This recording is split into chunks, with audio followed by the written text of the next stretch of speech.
action agenda which we hope to be able to present, and we will be presenting at a summit to not only the Secretary General of this conference, the United Nations, Prime Minister Gro Brundtland, and various heads of state, but to the United Nations deliberations in 1992. That whether they put us in the documents or not, although we're conducting a major struggle inside to get into those documents, we will produce a document. And that document we will present not only as an impact on that particular conference, but as a vehicle, as a charter for the earth, for our kids, for everybody, for the future, to go on to mobilize a bigger and bigger global network in which women will work together and act together to try to turn things around in a way that has not been done. I mean, it's been slow. It's been slow.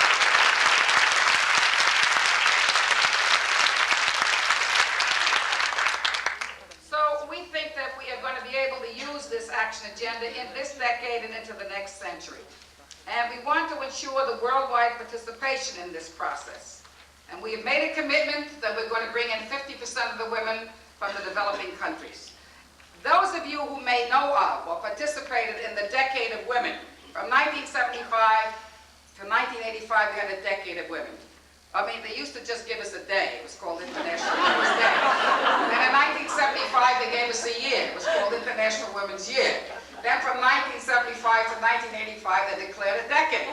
I mean, who knows? If we behaved, they may let us into the whole thing.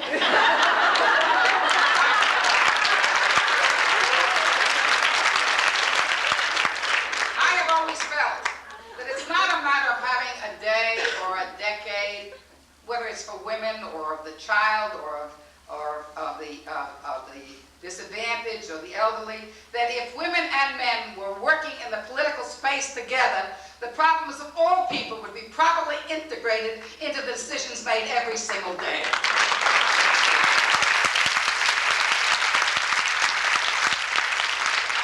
Yes, we're acting because our earth is ill. The wounds are visible to the naked eye. Overexploitation has decimated forests and degraded soils.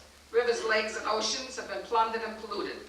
The biological treasures of our planet are diminished every day as irreplaceable plant and animal species and humans are exterminated.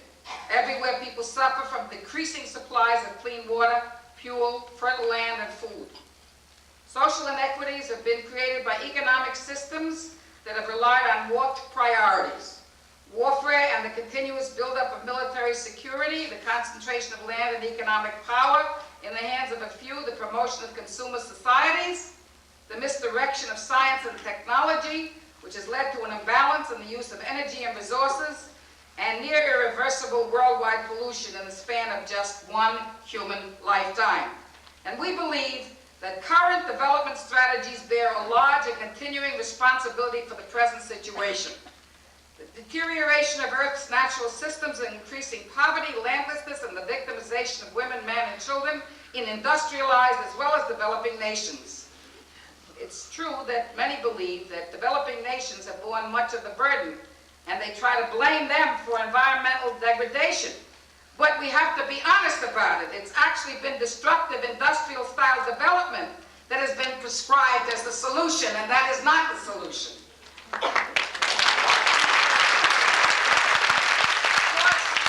Because we are out of balance with nature, our long-term well-being is at risk. We're battered. We're battered by competition for resources, and the result is suffering and violence to people, to nations, and to nature.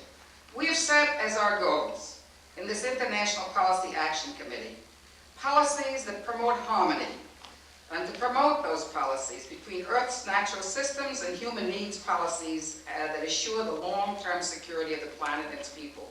We believe these policies can be successfully designed. We do not believe that they can be successfully designed without the full participation of women. I've described why. Today, most governments have few, if any, women in leadership on the levels also of environment. There are some, but very, very few. The women that have been coming to the preparatory committee meetings of the United Nations are largely resource people or advisors, but they're not the decision makers in the delegations. We want to change that. And when the nations meet in Rio, We're asking everybody to demand of governments that women be represented in those delegations by a 50% representation.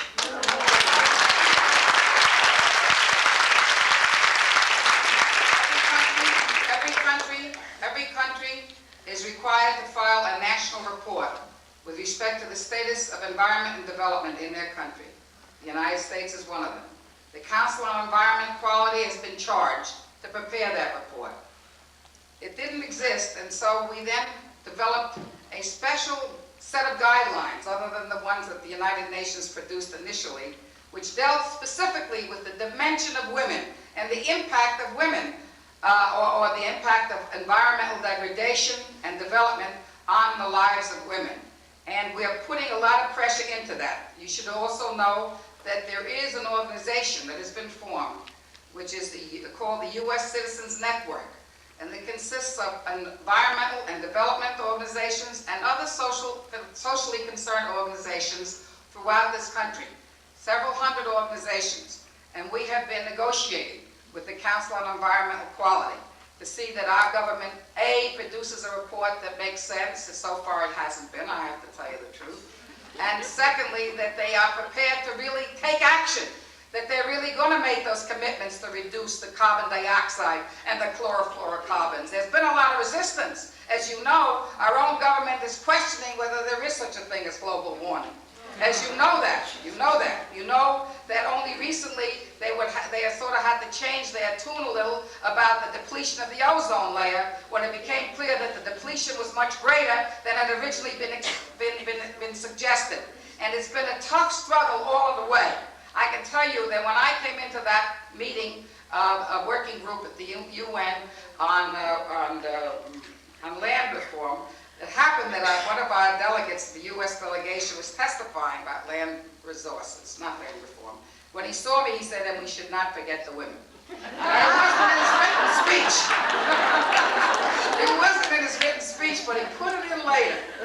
So at least every once in a while, we get a little tiny step, not much. But anyhow, we are attempting, and now you should know this too, that the U.S. Citizens Network is very active with our government and also in the non-governmental organizational structures that we put together internationally.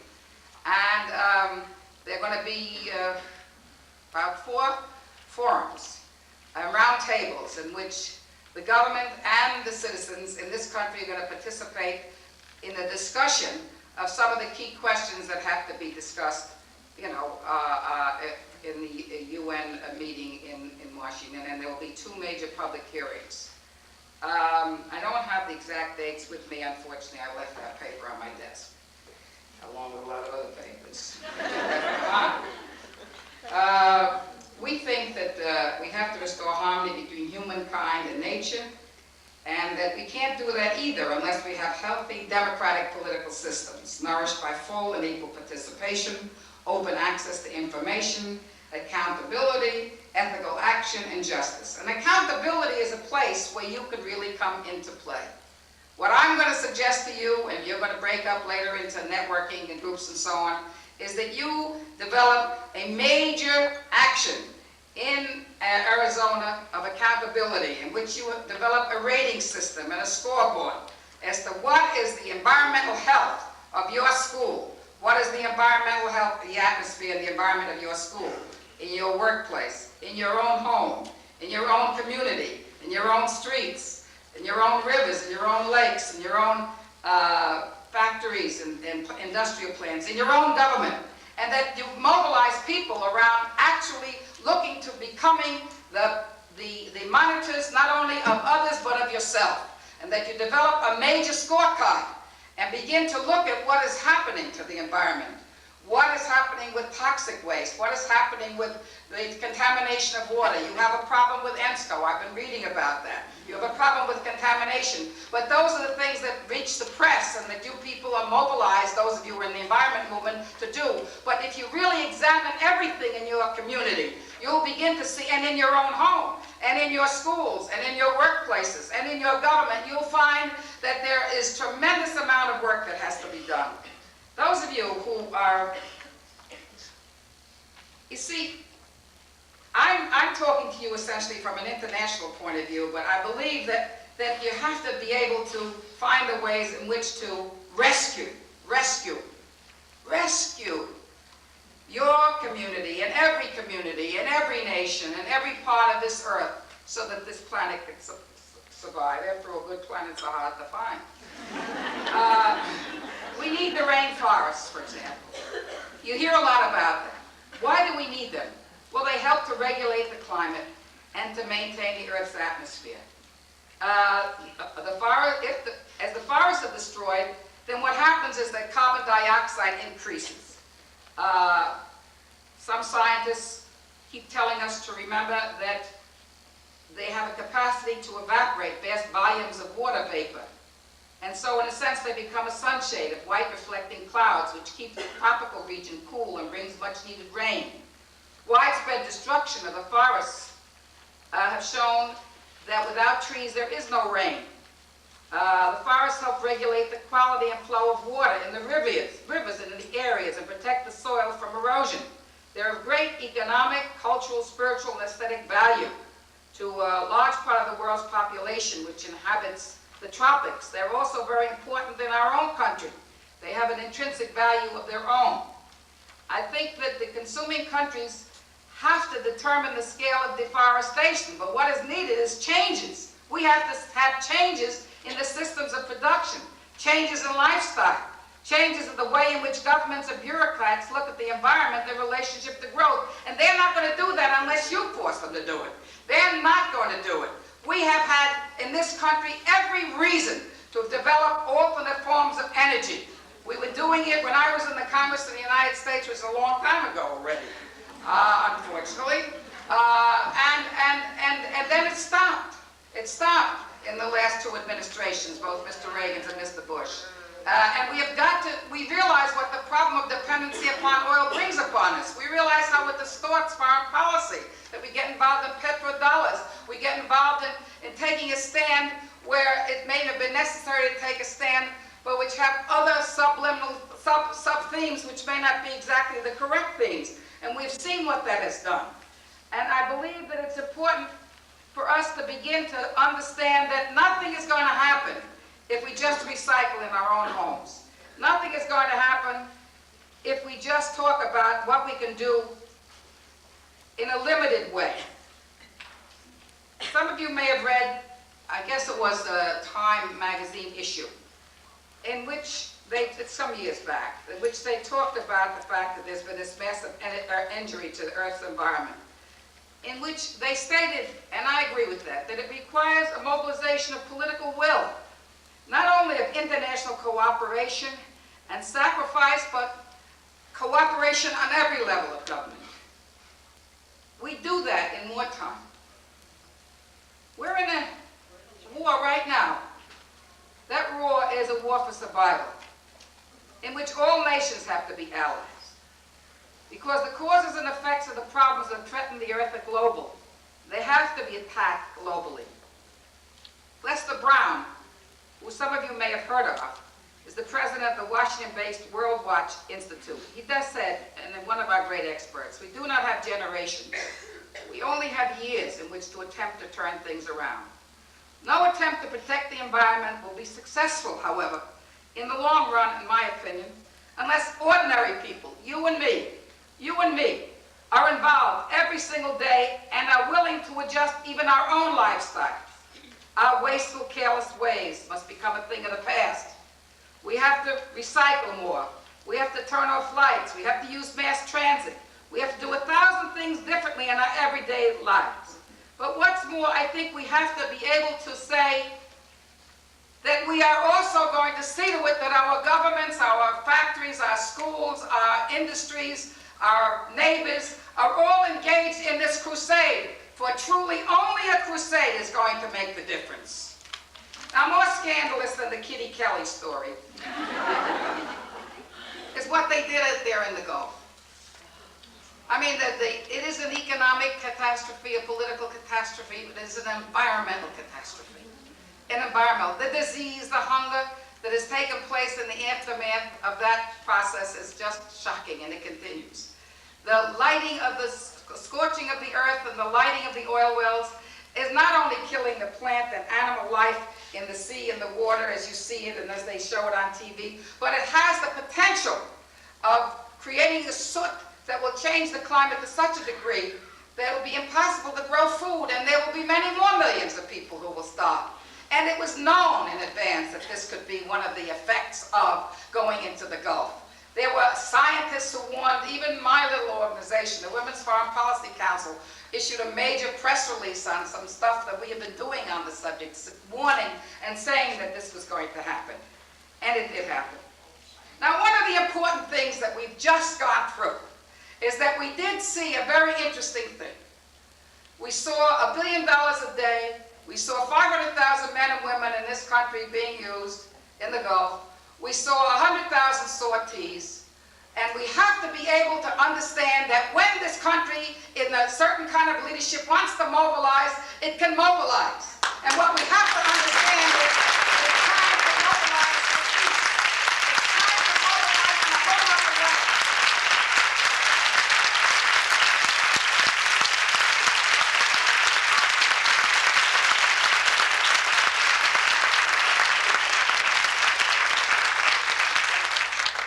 I want you just to think about this a minute. I kept thinking about this all the time. What if we put 500,000 men and women to work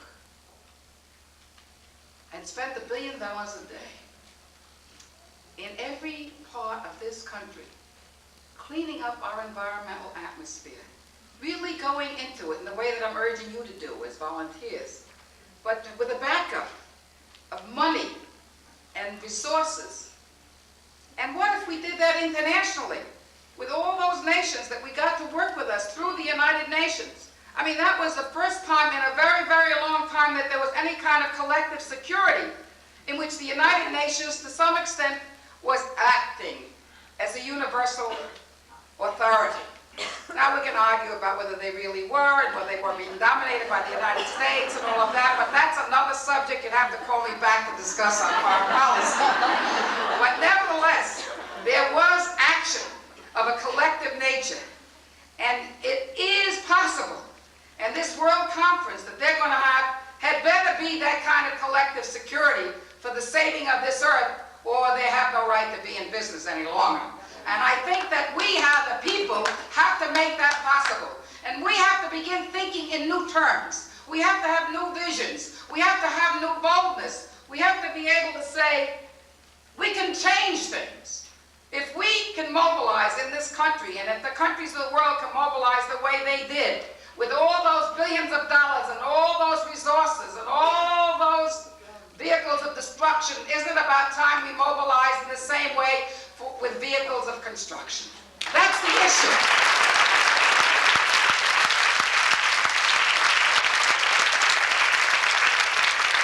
I think we can educate our children, we can provide needed health care, we could repair our infrastructures, we could fight AIDS and breast cancer and drugs and crime, and we could deal with our environment. We could begin to insist upon alternate methods of energy being used and experimented with and put into operation. We could insist that the nature of productivity is changed by many of our companies and industries. We could insist that government begin to be much more involved in really dealing with the needs of the people instead of their own re-election and all of those things. Will it happen?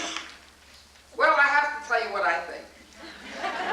Not until women's collective experience and value judgments are considered along with the collective experience and value judgments of men as a policy-forming force in society. And that means you can do that. And not until decent men and women recognize that the small share of political space that women have had until now has denied not only women, but has denied, I believe, societies generally, the kind of access that may be responsible for the imbalance that chooses military instead of economic, political, and diplomatic alternatives to solve world problems.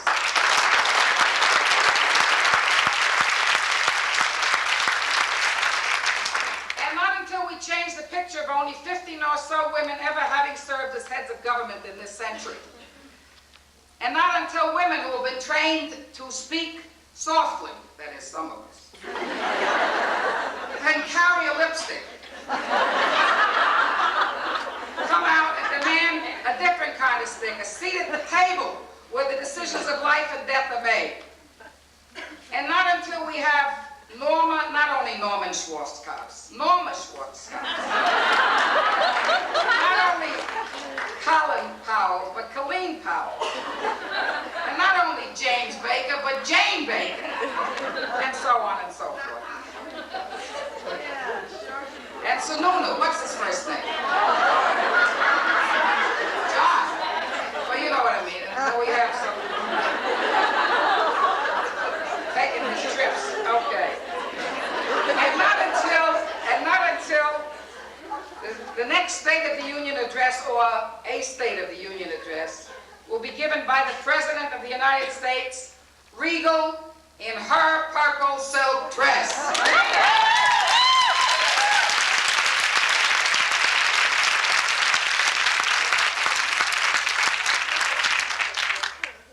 Addressing her cabinet and Supreme Court, justices, 8 women and 1 man.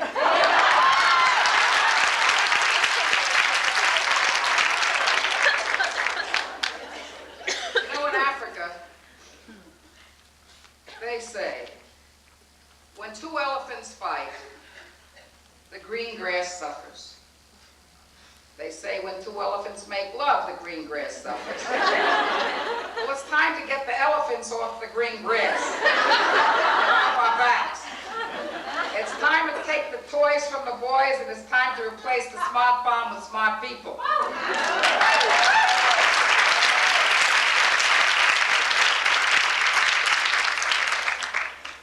But frankly, mostly, it's time to address the enemy within ourselves. The failure of soul, the failure of vision, and mostly the failure of nerve. And so, I'm urging you to form the kind of network that can participate not only in our Congress in 1991, but that can create a healthy Arizona, just as we're trying to put together a healthy planet. And one of the things that we did when we first got into this, in trying to sort of synthesize some of our thinking, was to prepare this Pledge of Allegiance to the family of the earth. And I'd like to have you all stand, since you have lots of experience and practice at that. I have no flags, but I have a pledge. They were wonderful. And our Native American sisters were wonderful. And repeat after me. I pledge allegiance to the earth. And to the flora, fauna, and human life that it supports. And to the flora, fauna, and human life that it supports. One planet. One planet. Indivisible. Indivisible. With safe air. With safe air. Water and soil. Water and soil. Economic justice. Economic justice. Equal rights. Equal rights. And peace for all. And peace for all. Thank you very much.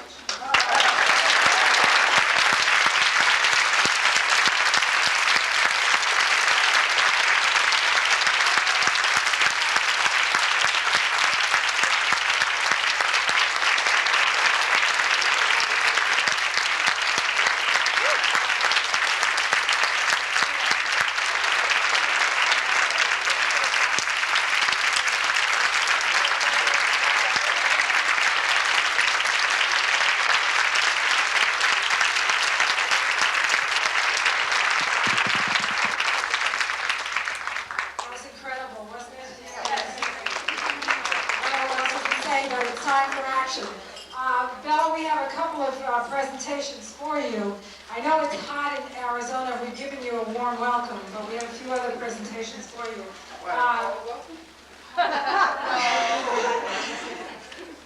Gail Paredes from Carol Carpenter's office has drawn up a proclamation on behalf of the Board of Supervisors, which Barbara Nell State, President of the United Nations Association of Phoenix, will present.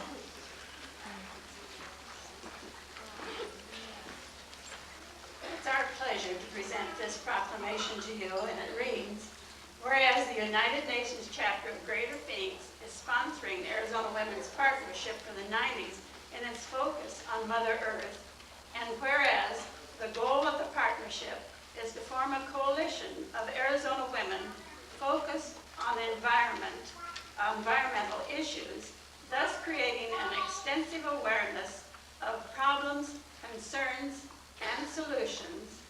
And whereas information gathered, including unique solutions, will be presented at the 1991 World Women's Congress in Miami, Florida, and the 1992 United Nations Conference on Environment and Development in Rio de Janeiro, Brazil.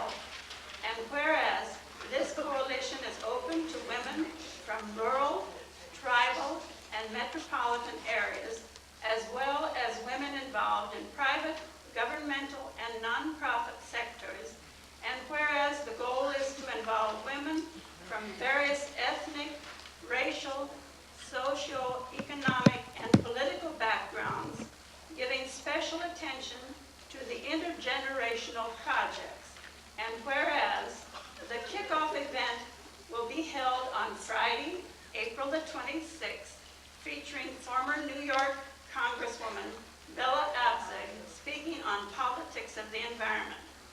Now, therefore, be it resolved that the Maricopa County Board of Supervisors does hereby join the United Nations Association of Greater Phoenix in its support of the Arizona Women's Partnership in its focus on Mother Earth, and proclaims that 1990 as the decade of the environment.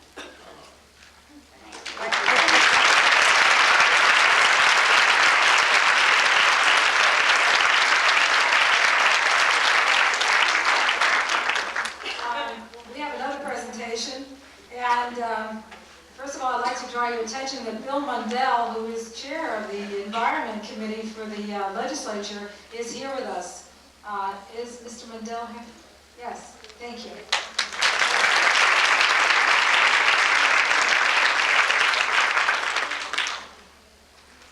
The next presentation is by Bart Brebner, who's president of the Phoenix City Club, on behalf of Mayor Johnson. Bart?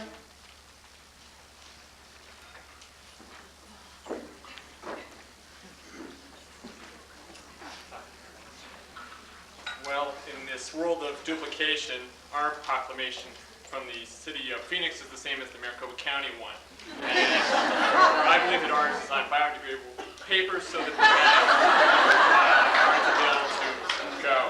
I would just like to sort of add a personal note in that I really enjoyed the speech by Bella, and I also enjoyed the presentation by the children.